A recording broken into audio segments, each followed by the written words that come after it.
Ah, wood-fired asparagus, tomato, cheese pizza. Looking good. Hello! Today I'm making a fresh tomato pizza sauce. It's summertime. I got these tomatoes from a local farmer and I wanted to show you just what I'm doing. Got a combination of some early tomatoes here as well as some beefsteak tomatoes. And one of the things I like to use for these tomatoes, when you do a lot, it's handy to use a tomato shark. That's a tomato shark right there. It's just so fast. You give a twist like this and the stem part comes out. It's faster to process tomatoes if you're doing a lot of plum tomatoes. If you grow your own or whatever, it's just quick. You give it a twist. That's it. Okay, so here's some of my essentials for a good pizza sauce. Number one, you need a really good tomato puree. I like puree. This is a plum tomato and this brand is from Italy. I like it. It's no salt added. It's basically a concentrated tomato product made from plum tomatoes, and it's good. So I'm going to use this and fortify it with the fresh tomatoes. Fresh tomatoes obviously have a lot more moisture, water content, so that's why I'm going to cook it down and give it a quick saute, let it simmer and sizzle a little bit. It also will naturally just caramelize, little flavors released, but the main thing is you want to remove as much of the water that as you can. I don't believe in removing the seeds, throwing it away, straining it. That's all a waste, and this whole tomato is full of natural goodness. Okay, so to get started here, I've got an 8-inch chef knife. We're going to take a couple pieces of this garlic and just peel it and smash it up here.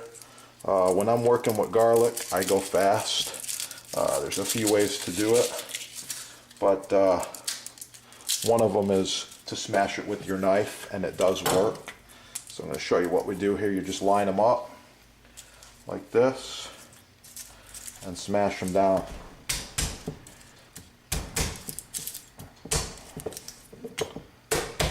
Okay, and then they peel real easy, and they're already flattened. It's going to chop easy too. Okay.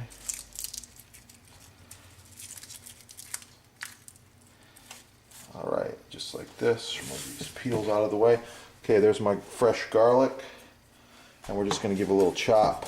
It doesn't need to be real fine because it's going to get cooked. So since it's going to get cooked, medium chop is fine right there.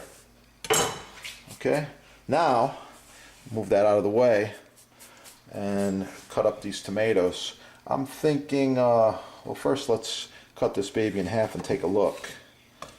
Yeah, hardly any seeds at all in there, just a few right through here. Okay, so now it's flat, a little easier to work with, and I'm gonna just go with kind of a medium-sized dice like this. Okay. This knife's very sharp. You notice it's cutting right through the tomato skins. If you're having trouble with your knives, you know what to do. Go to the site. Every sharpener, every style of knife, all professional stuff in stock, ready to go. Okay, this is just going to be a kind of a rough chop. It's going to get cooked, and then I'm going to do a quick puree on it as well. I'll be right back.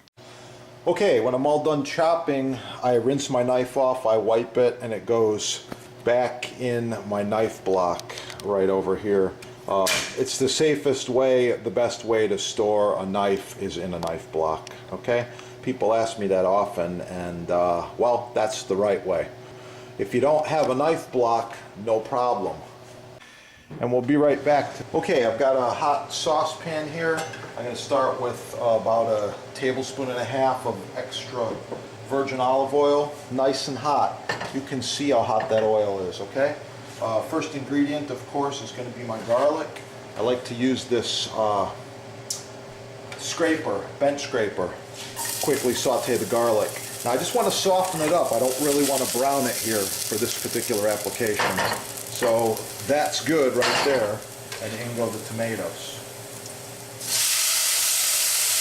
Same thing here.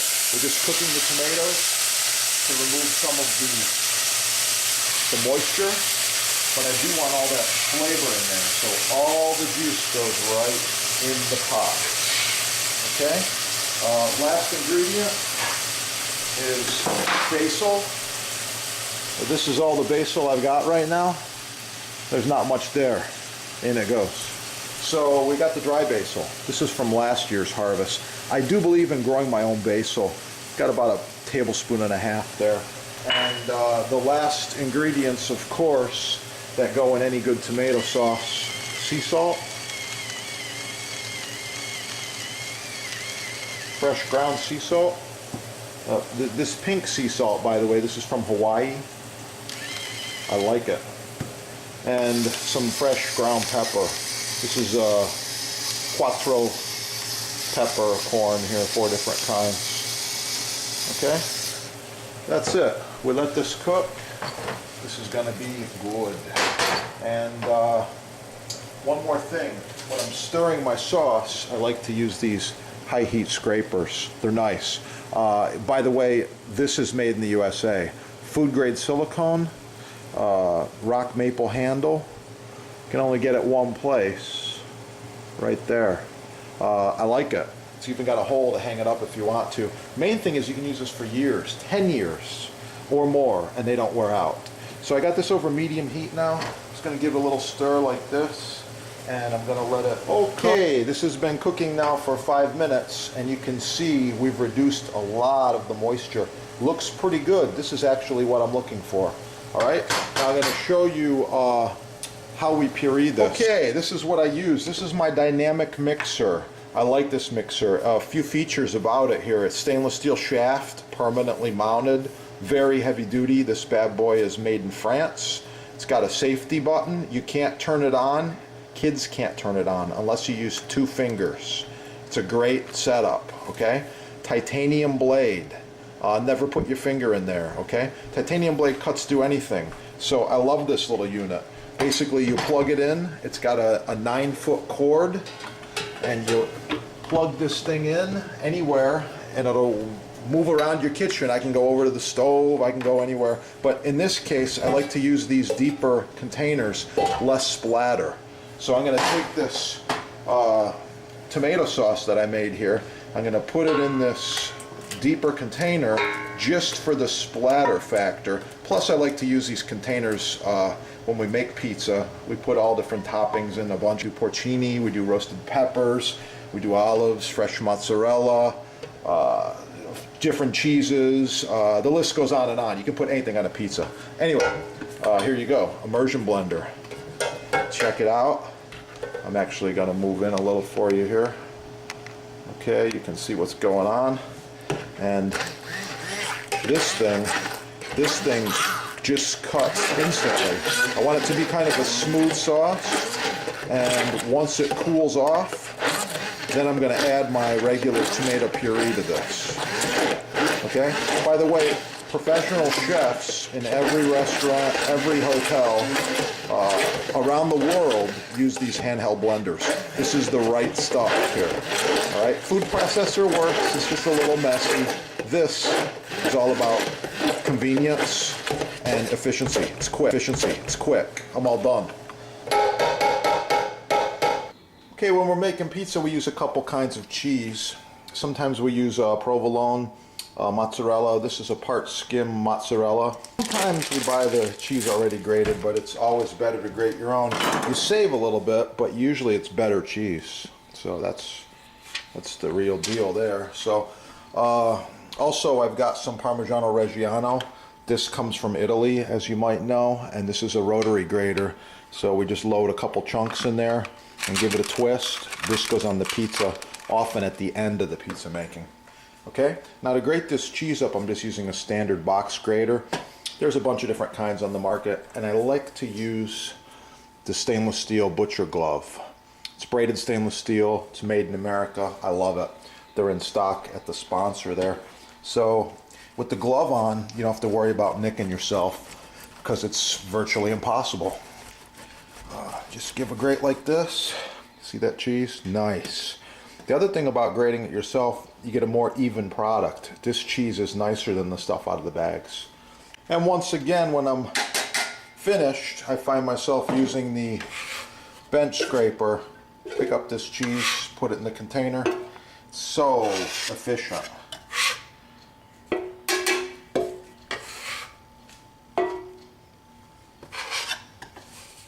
Okay, that's 1 pound of the grated mozzarella. Check it out. Yeah, I got some locally grown purple asparagus. Now that's something you don't see every day. That asparagus is beautiful, and it is purple, very dark color. So I guess by the color it might be healthier than regular asparagus for you. I don't know, just thought it was cool. And you break it off, same deal. You break it off near the back like this. It's beautiful. Inside it's kind of a nice greenish color. Really, really nice. And I wanted to show you one of the things that I like to use a lot, and that is my steamer basket. These steamer inserts are awesome. So basically you just take this baby and drop it in the water and you're good to go. You can use a fork like this to lift it up, pull your steamed ingredients out there. And this asparagus is going to end up on a pizza, so I'm just going to take it, a couple pizzas. I'm just going to take it and do small pieces like this. And I also want them to cook evenly, so quite often I'll just do like this, some even pieces, not too big, not too small. Okay, and when I add them to the steamer basket, I like to put the bigger ones in the bottom like this and make a layer with the smaller ones on top. Oh man, that's good stuff. Just like this, lid on, couple minutes. Okay, this has been cooking a few minutes. When the asparagus looks good, good idea to give it a taste. Try it out. It's beautiful. It's actually perfect since it's getting cooked again. Okay, remove your steamer basket, and this immediately goes in a ice water bath. And you just give it a little stir, let it cool off a couple of minutes, strain it off, let it dry. Excellent for pizza or pasta. The pizza dough, the flour, and you'll roll the crust.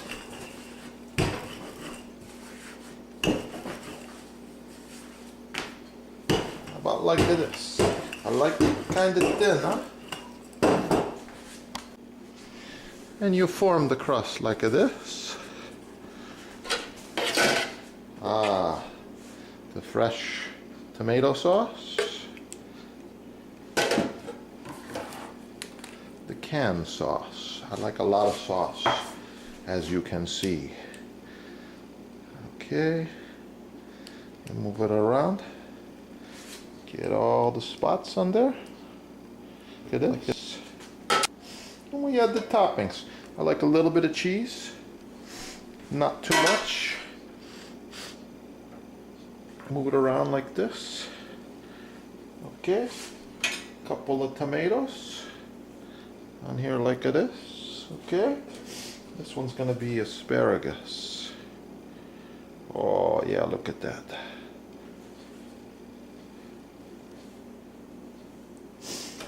And a little bit of Parmigiano Reggiano. Ah, look at that pizza.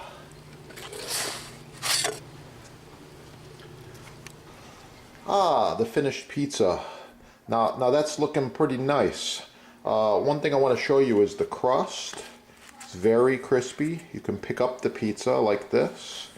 Even the bottom of the crust. Very important that the bottom of your pizza crust is crispy. It should crack like a cracker.